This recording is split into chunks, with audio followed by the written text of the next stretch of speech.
UP में राजनीतिक रसूख हासिल किए बिना हर किसी के लिए दिल्ली दूर ही है। और अगर इस समय यूपी की सियासत की समीक्षा की जाए तो निर्विवाद रूप से उत्तर प्रदेश में योगी आदित्यनाथ का रुतबा बुलंद है। उनके बयान देश की सियासी दिशा तय करते हैं और उन पर दिए गए बयान राष्ट्रीय राजनीति में सुर्खियां बन जाते हैं। उनके एक्शन मुद्दे बन जाते हैं और विरोधियों के लिए वो खुद एक मुद्दा है। अब देखिए, लोकसभा में बहस हो रही थी वक्फ बिल पर, लेकिन मुद्दा बन गए योगी आदित्यनाथ। और फिर उसके बाद बतौर मुख्यमंत्री उनकी दावेदारी के रिपीट डिलीट की ऐसी राजनीति शुरू हुई कि दिल्ली से लखनऊ तक गर्मी बढ़ गई। जय श्री राम।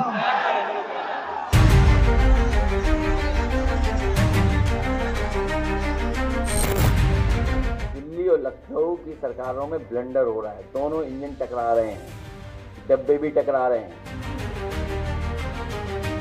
ये विदाई का समय है। हमारे मुख्यमंत्री जी ये बताएं, उनकी कुर्सी सुरक्षित है कि नहीं है?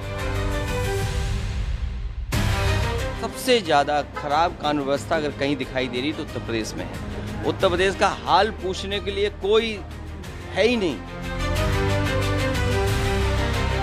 नैतिक रूप से तो जा चुके हैं, राजनीतिक रूप से कब जाएंगे ये बड़ा सवाल है। दिल्ली वालों ने तय कर लिया है, इनकी कुर्सी बचेगी नहीं, इनकी कुर्सी छिन जाएगी। हमारे उत्तर प्रदेश के मुखिया हैं, दिल्ली का रास्ता ढूंढ रहे हैं। 100 अखिलेश की एक शाह की। 2013 के, अरे बैठ जाओ वकील साहब बैठ जाइए। मान्यवर, 2013 में वो भी रिपीट होने वाले हैं।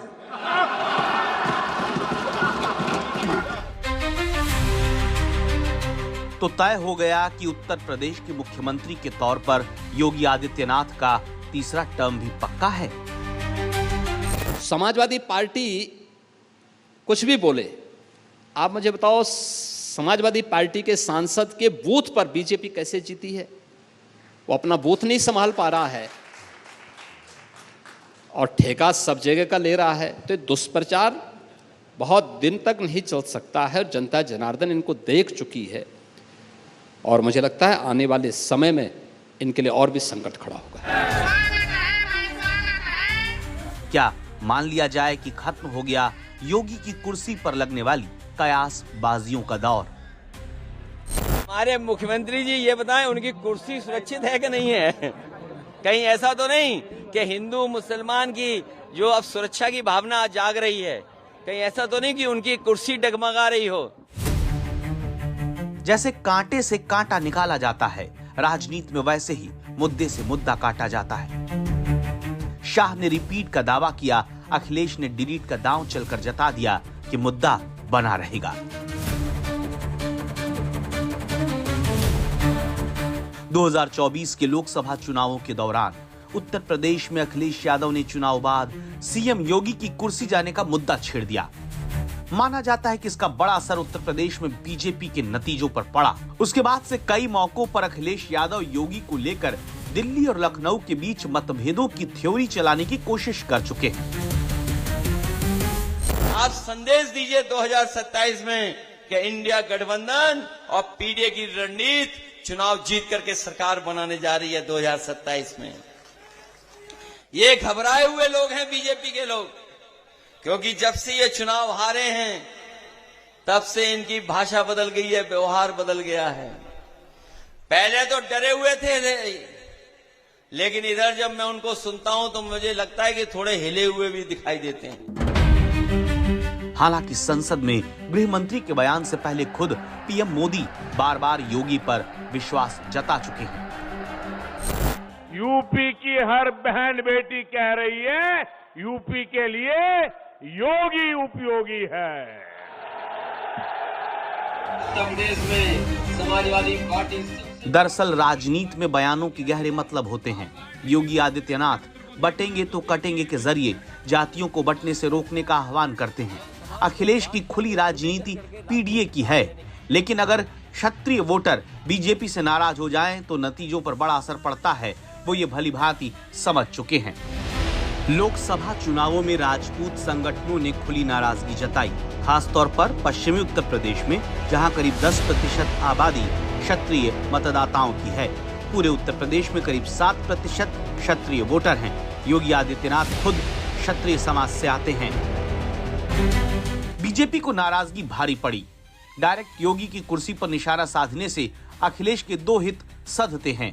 एक, क्षत्रिय वोटर में हलचल, दूसरे ओबीसी के बीच पिछड़ा विरोधी होने का नैरेटिव।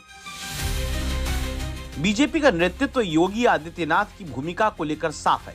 योगी आदित्यनाथ भी कई मौकों पर केंद्र के साथ अपने रिश्तों की व्याख्या कर चुके हैं। मतभेद होने की बात ही कहां से आ जाती है? मैं आखिर यहां पे पार्टी के कारण ही बैठा हूं ना। एक, अगर केंद्रीय नेताओं के साथ मतभेद करके क्या मैं यहां बैठा रह सकता हूं? एक, दूसरी बात है टिकट का वितरण। यह पार्टी का पार्लियामेंट्री बोर्ड करता है और पार्लियामेंट्री बोर्ड में सब पे चर्चा, सबके विषय में चर्चा होती है, बाकायदा स्क्रीनिंग के माध्यम से वहां पहुंचती है बातें।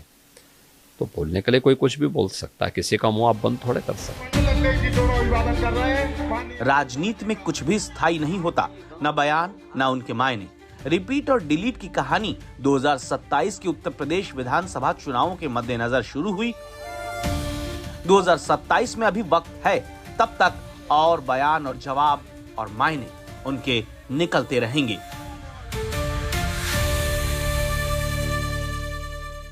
समाजवादी पार्टी की तरफ से मुख्यमंत्री की कुर्सी को लेकर छोड़े जा रहे तमाम सियासी शगुफों के बीच योगी आदित्यनाथ मिशन मोड में काम कर रहे हैं।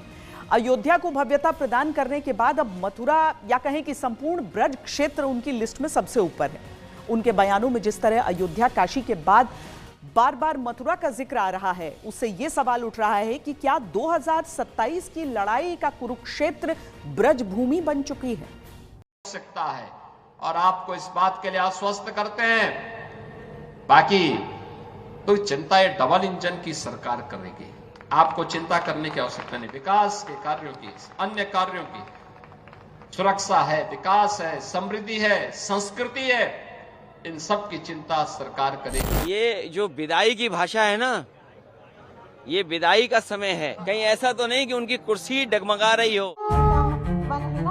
राजनीतिक बयानबाजियों से अलग योगी आदित्यनाथ जिस तरह बार बार ब्रज क्षेत्र के दौरे कर रहे हैं, बयान दे रहे हैं, उससे यह अंदाजा लगाना कठिन नहीं कि उनके मन में काशी और अयोध्या के बाद अब मथुरा को लेकर भी कोई प्लान बन चुका है। यहाँ श्री कृष्ण जन्मभूमि मंदिर और ईदगाह विवाद अदालत में है, उस पर भी सीएम योगी की नजर है।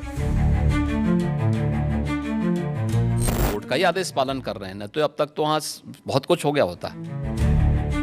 आखिर क्या है योगी आदित्यनाथ का मथुरा प्लान? क्या है ब्रज क्षेत्र को लेकर उनकी योजनाएं? क्या 2027 की लड़ाई का बिगुल ब्रज क्षेत्र से ही बजेगा? 27 में तीसरी बार भाजपा सरकार 2017 की तरह बड़े बहुमत से बनने जा रही है। समाजवादी पार्टी का भविष्य अंधकारमय है, उसकी नाव में बड़ा सा छेद है। उसमें जो बैठे हैं अभी भी उतर के भागने की तैयारी में कि डूबने वाली है समाजवादी पार्टी, समाजवादी पार्टी। अगर हम उत्तर प्रदेश का पिछले 8 सालों में विकास देखेंगे तो हमें समझ जाएंगे कि आज प्रदेश की क्या हालत है। आज जो बेटियों का और बहनों का जो हाल है, जो लगातार उत्पीड़न के मामले, बलात्कार के मामले सामने आ रहे हैं और सरकार और पूरा प्रशासन केवल मूर्ख दर्शक बनके रहा है और ना कोई एक्शन लिया जा रहा है, ना कोई इस तरह की कार्रवाई की जा रही है और ना ही किस तरह की प्लानिंग की जा रही है जिससे कि जो आज के हालात हैं उनको सुधार किया जाए। तो कहीं ना कहीं ये पुरानी बातों को खोद कर निकालना, गड़े मुर्दे उखाड़ना इन भारतीय जनता पार्टियों की अब नियत और नीति बन चुकी है। योगी आदित्यनाथ होली के अवसर पर बरसाने पहुंचते हैं और उन्होंने वहां ब्रज क्षेत्र के विकास को लेकर अपने मन की बात की, जिसके बाद यूपी की राजनीति में मथुरा एक मुद्दा बना हुआ है। जैसे अयोध्या आज सुंदरतम नगरी बन गई है, हमारा प्रयागराज सचमुच तीर्थों का राजा बन करके चमकता हुआ दिखाई दे रहा, देदीप्यमान सूर्य की रूप में पूरी दुनिया को दिखाई दे रहा है। महाकुंभ की सफलता उसका एक उदाहरण है। जैसे काशी की कायाकल्प हुई है, अब तो बारी इसी ब्रजभूमि की है। होली के अवसर पर मुख्यमंत्री योगी आदित्यनाथ का ब्रज विकास का ऐलान कई मायने छोड़ गया। ये जो 8 हमने तीर्थ वहां बनाए हैं, मथुरा का है, मथुरा, वृंदावन, बरसाना, गोवर्धन, नंदगांव, गोकुल, बलदेव, इन सब में तो आयोजन होते ही हैं, लेकिन एक एक गांव में ये आयोजन होते हैं और आयोजन में ये टीम अलग अलग स्थानों पर अलग अलग जगह जाती है। तो एक महाकुंभ के बहाने जो हम लोगों ने प्रयागराज सिटी की कायाकल्प की है, तो उस कायाकल्प के साथ था, दूसरा ये था कि भाई इंतजार करिए, अब उत्सव मनाने का समय आपका भी आने वाला है और वह उत्सव रंगोत्सव के साथ साथ हमारी ब्रजभूमि की आएगी, मथुरा की आएगी, वृंदावन की आएगी और उसको हम उसके साथ जोड़ेंगे, उस आयोजन को उस रूप में आगे बढ़ाने का कार्य करेंगे। बरसाने में रोपवे सर्विस शुरू हो चुकी है, यमुना के संरक्षण पर काम शुरू हो चुका है, कॉरिडोर निर्माण और बुनियादी सुविधाओं पर योजनाएं हैं। वृंदावन में 16.75 किलोमीटर बाईपास का प्रस्ताव है। योगी आदित्यनाथ के मथुरा प्लान की झलकियां मार्च महीने में होली के साथ दिखने लगी, लेकिन उसका खाका योगी आदित्यनाथ ने पहले से ही खींचना शुरू कर दिया था। फरवरी महीने में जब उत्तर प्रदेश का बजट पेश किया गया तो उसमें ब्रज क्षेत्र विकास के लिए विशेष प्रावधान किया गया। इस बार हमने बजट में विशेष प्रावधान कर दिया है और आप आश्वस्त रहिए, बस आप आशीर्वाद देते रहिए, इंतजार करिए। जैसे अयोध्या आज सुंदरतम नगरी बन गई है, हमारा प्रयागराज सचमुच तीर्थों का राजा बन करके चमकता हुआ दिखाई दे रहा, देदीप्यमान। जैसे काशी की कायाकल्प हुई है, अब तो बारी इसी ब्रजभूमि की है। मथुरा, वृंदावन, बरसाना, गोकुल, नंदगांव, गोवर्धन, बलदेव, ये सभी पे विकास के लिए पैसे की कोई सीमा नहीं। अपने बयानों में योगी आदित्यनाथ खुद कह चुके हैं कि जब अवसर मिले तो चूकना नहीं चाहिए। अयोध्या में अवसर मिला तो उसका विकास हुआ और ख्याति विश्व भर में फैली। काशी कॉरिडोर के जरिए बाबा विश्वनाथ के दर्शनों में सुगमता आई है। अब अवसर मथुरा में विकास का है। कहते हैं संगठन में शक्ति होती है और जब संगठन ही साथ आ जाए तो शक्ति बढ़ना स्वाभाविक है। तमाम मुद्दों पर योगी आदित्यनाथ को जिस तरह संघ की सहमति और समर्थन मिल रहा है, वो भविष्य की राजनीति के संकेत देता है। आरएसएस अयोध्या के बाद फिर इस तरह के किसी भी आंदोलन से खुद को अलग रखने की बात कह चुका है, लेकिन योगी आदित्यनाथ के मथुरा प्लान पर संघ भी राजी है।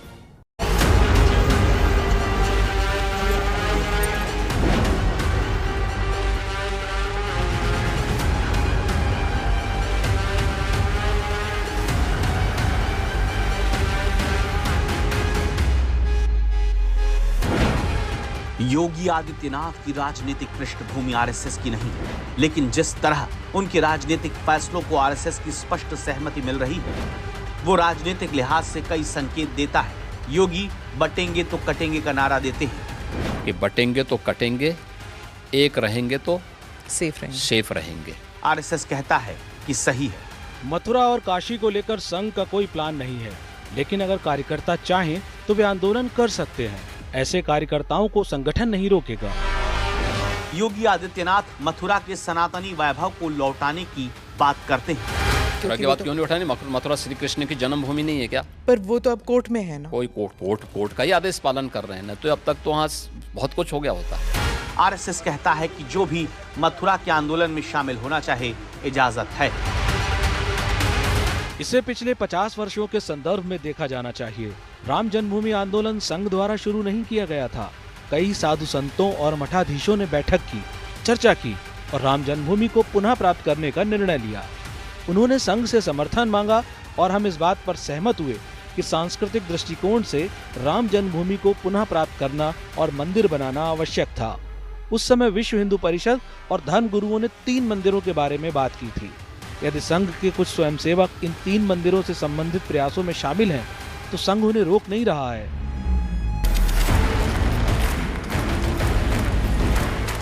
आरएसएस ने अयोध्या मंदिर निर्माण के बाद खुद को सीमित कर लिया था और आंदोलन में अपनी सहभागिता से इनकार कर दिया था, लेकिन अब आरएसएस को आपत्ति नहीं। क्या यह आरएसएस की जातियों की जमीन पर हिंदुत्व को मजबूत करने की कवायद है या योगी आदित्यनाथ के मथुरा प्लान का प्रभाव? जो धार्मिक स्थल हिंदू समुदाय के थे उन्हें वापस हमें लेना है, और आपके पास ऐसे कोई एक फाइनल लिस्ट होगी कि इतने जो मुझे लगता मॉन्यूमेंट्स है आप लोगों के पास कुछ ज्यादा अच्छी सोची होगी। हमारे पास तो कोई भी नहीं है। मैं कह रहा हूँ ना, आपके पास ज्यादा सोची होगी। आप वो सूचना हमें देंगे तो हम जरूर उसकी जांच करवाएंगे। योगी आदित्यनाथ और आरएसएस के व्यक्तिगत रिश्तों के सवाल पर भी योगी सटीकता से जवाब देते हैं। आरएसएस की पृष्ठभूमि नहीं रखते, लेकिन अब बताया जा रहा है कि आप आरएसएस के चहेते बन गए हैं या आरएसएस आपको बहुत पसंद करने लगी है।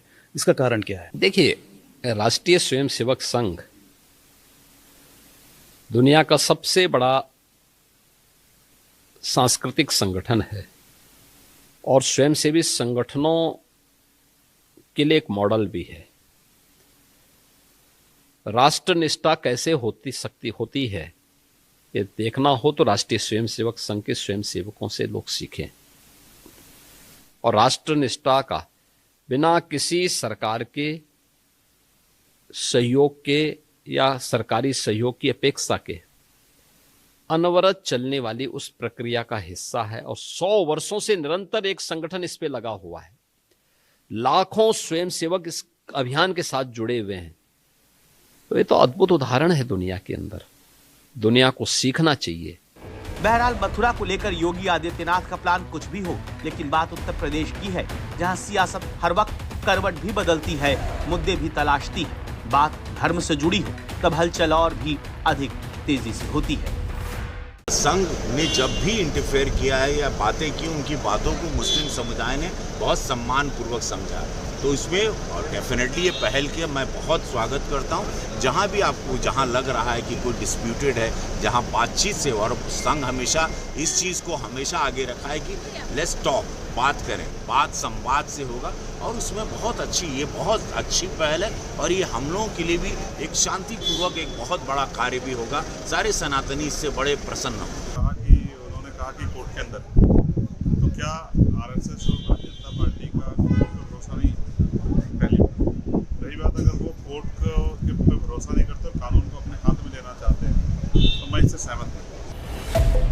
योगी आदित्यनाथ ने मथुरा को लेकर संपूर्ण ब्रज क्षेत्र के विकास की बात उठाई और धीरे धीरे उस पर काम भी शुरू हो चुका है, लेकिन विपक्ष बीजेपी और आरएसएस दोनों पर हमलावर है। कंफ्यूज करना चाहिए लोगों का, मानसिक तनाव में रखना चाहिए।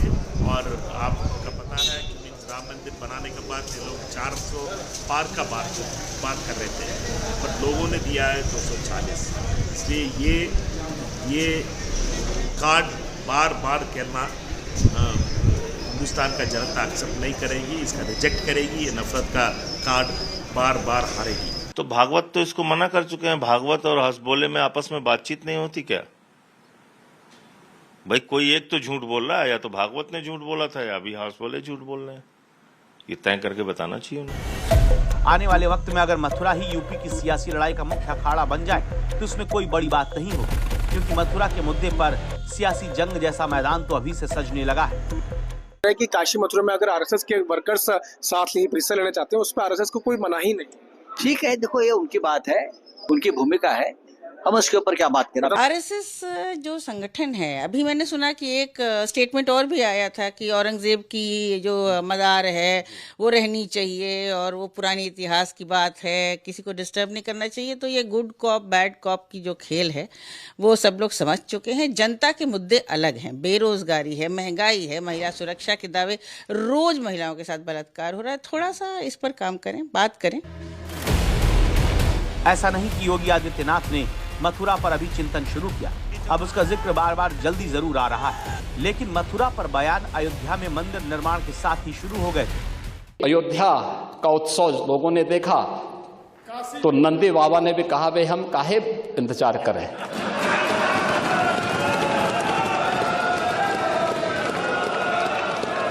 उन्होंने भी इंतजार किए बगैर रात्रि में बैरिकेड तोड़वा डाले और हमारे कृष्ण कन्हैया कहां मानने वाले हैं। बीजेपी की नीतियों और मुद्दों पर आरएसएस और सीएम योगी के बीच तालमेल की खबरें सामने आती रहती हैं। 2024 के लोकसभा चुनावों के निराशाजनक नतीजों के बाद जिस तरह योगी आदित्यनाथ हिंदुत्व के मुद्दे पर प्रखरता से लौटे हैं, आरएसएस को उसका समर्थन मिलता दिख रहा है। निश्चित ही योगी और संघ की जुगलबंदी यूपी समेत देश की राजनीति पर बड़ा असर डाल सकती है।